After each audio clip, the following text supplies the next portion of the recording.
Hello everyone. Now, the more perceptive of you might have noticed that I am from Britain. And right now, let's just say the British economy is sketchy.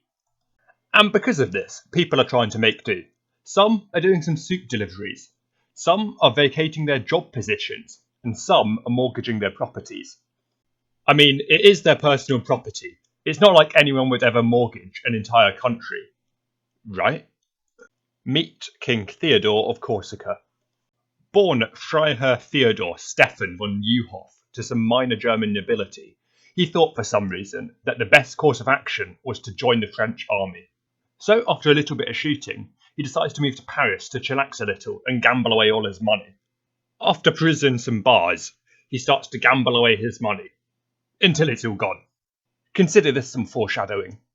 Next, he ran off to Sweden to join their army, and he lands himself some jobs doing some spying in Spain in The Hague before moving to North Italy.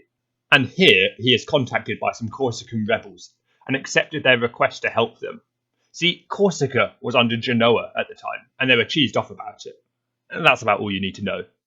But before going to help Corsica, he went on some other misadventures, like going to Constantinople and, among other things, getting abducted by pirates.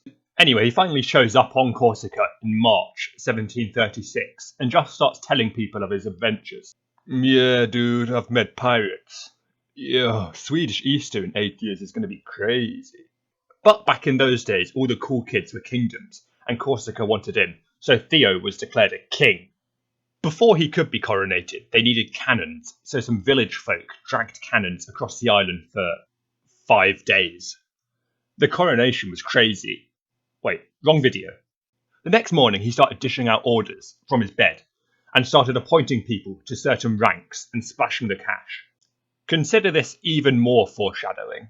But the two leaders of the rebellion were like, how can this bedraggled bedfast king try and embed new ranks, bedeviling us and shattering the bedrock, creating bedlam, and expect obedience? The whole rebellion was beset by petty infighting and the like. I mean, the leaders were literally called primates. So what do you expect? The closest to any military success the rebellion had was the siege of Calenzano, but they didn't even take it. They had to run away and sleep on the branches like gerbils. I mean, if you do want to find out more about the war, check out the book I've linked in the description. Suffice to say, the war wasn't going well, but when a guy tried to leave the rebels, Theodore caned him and sentenced him to death.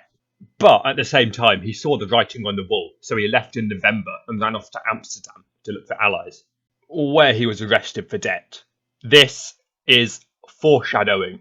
Meanwhile, France wants in on Corsica, so decides to help out Genoa by occupying a town, and a couple weird things happened. First off was the trend of saying, "Why are you dead?" to the mutilated corpses of rebels, which was kind of the original, "Why are you hitting yourself?" Then the French commanders looked at the town and were like, you know what this active war zone needs? Comedy. So a group of terrible comedians showed up and started performing plays in the theatre. Imagine a comedian involved in a war. Wait. Well, Theodore escaped prison and returned to Corsica in 1738 with a British escort. Not that kind. And then he just left again. He returned again in 1739 and 41, but again, he left, just like the valiant king he was. Eventually, he just ran off to London. And boy, I sure am thankful all that foreshadowing paid off, because, get this, he was arrested for debt.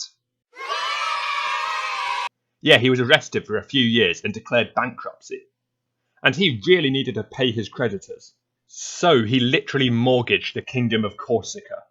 Seriously, he passed on all titles and stuff to the people who he owed.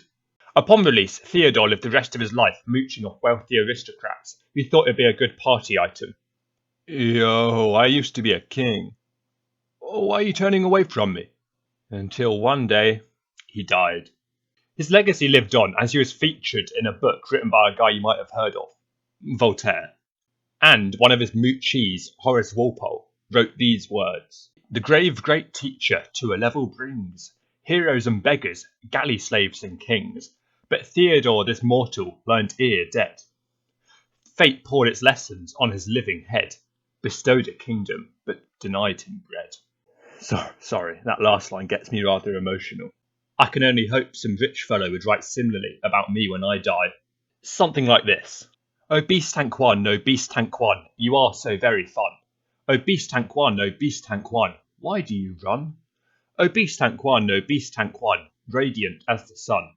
Oh Beast Tank 1, no Beast Tank 1, the rhyming is done. Right, so if you ever do become king of a rebelling Mediterranean nation, do not, under any circumstances, go into debt. Well then.